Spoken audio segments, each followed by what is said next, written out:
Everybody, let's go ahead and get started. We're going to get into the real estate update here. We are at October 11th, 2024, and I'm Connor McIver, a local agent here in Santa Clarita Valley. Some of the little differences, because of my background as a first responder, now a real estate agent, before I get into the daily thing, when I show houses, I've been doing this since 1998, I always have a little talk with my clients because, we don't know what we're going to expect. Well, we have an idea what we may expect to find, but all that stuff goes out the window when something changes from the norm. And whenever I deal with my clients and we're talking before we get to the first residence, I kind of explain, the things I like to look at is where the exits are, the residence. So when I get inside, it's kind of neat to know where the back door is pretty quickly, instead of just meandering, just kind of where it is, just in case you got to get out quickly. So that's good to know, maybe other exits. The other thing that I like to do is when I come in, I explain to my clients, I'm going to be locking the door behind us because I just don't want anybody else walking in and surprising us. That kind of something that's not so much a trend in real estate, because what I've noticed is most agents don't really care, so they'll leave the door wide open, and other agents and their clients, they'll all be in the house as well. So in some cases, with some listings that are very, very popular, very new on the market, there could be 5 or 6 different groups of people looking at the same residence. Then it comes down to an accountability question. Who's responsible now for what happens, and is that really good judgment on the agent's behalf? I understand we want to get the house sold, but now isn't the seller in some jeopardy? Because as far as who are they going to keep track, accountability-wise, how are they going to keep control? And of course, they should have all their valuables put away and these sorts of things. I understand that. But this just isn't a perfect world, and I would rather have appointments made, as we do most times. But in some cases, if a listing's very popular, again, some agent might leave that door unlocked. I don't do that. I actually shut that door. And if somebody comes up when we just got there, they have to wait until I'm finished showing my clients the residence, and then we leave. All right, so that's just a little bit of a difference where, law enforcement thing to real estate thing kind of applies. All right, let's get into this. So last 7 days in Santa Clarita Valley, and I do this update every single day. We have 9 coming soon listings. That's trending lower. 73 new listings have hit the market in the past 7 days. 55 properties have had their prices changed. 24 have gone back on the market, falling out of escrow. 39 properties have gone active under contract. 44 pending. 64 closed. That means sold. So 64 properties. That replenish rate and sales rate is about equal here. We're not really gaining anything. We're not really losing anything. So that trend's moving pretty quickly. And those closings about 60 to 70 to 80 a week. That's really typical. 6 have expired, 14 canceled, 12 been put on hold, 2 have been withdrawn. Now, one of the things with regard to real estate here in Santa Clarita Valley, those first impressions are critical.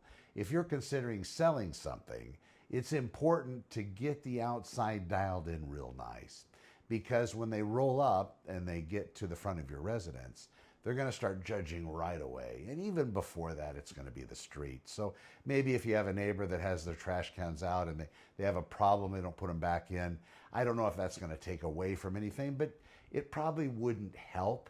I don't know if anybody looking at houses and real estate is going to say, wow, I'm so glad I saw those trash cans. God, I had no idea that trash service was in this area.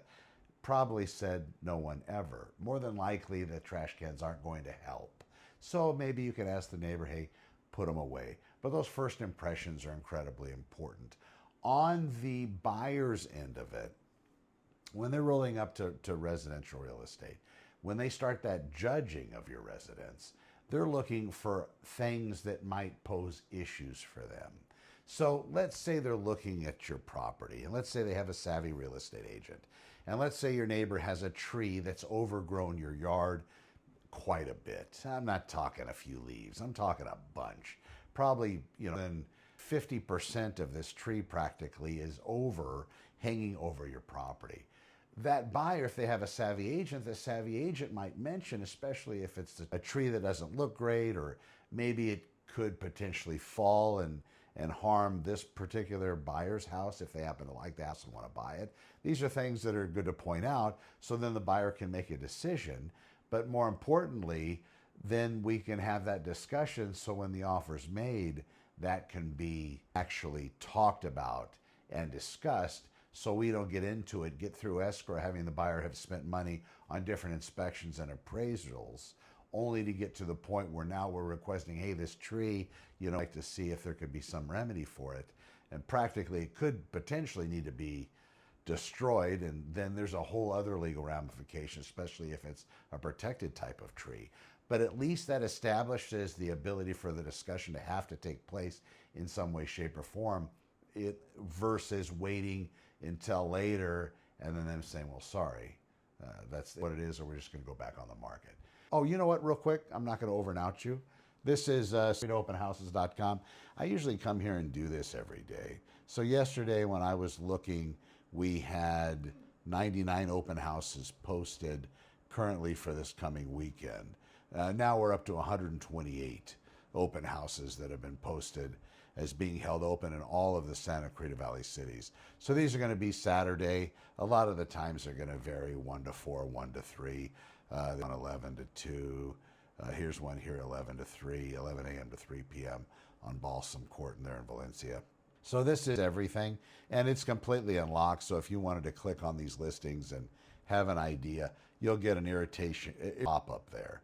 But this is actually what you'll see. You'll have all the information about the property. You'll see, of course, the photographs. If there's virtual tours that they have put in here, you'll see those as well.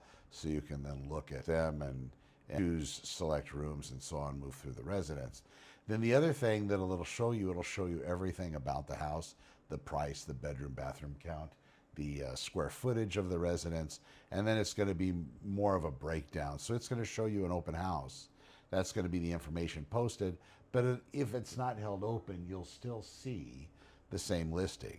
So here it's going to cover how many full baths, how many half baths, lot sizes, whether it's for sale or not. And of course, we're looking at for sale stuff. That's why you would go to a real estate website, except maybe you're looking for sold stuff to try to do a valuation comparison to see what your market value is. And that's cool.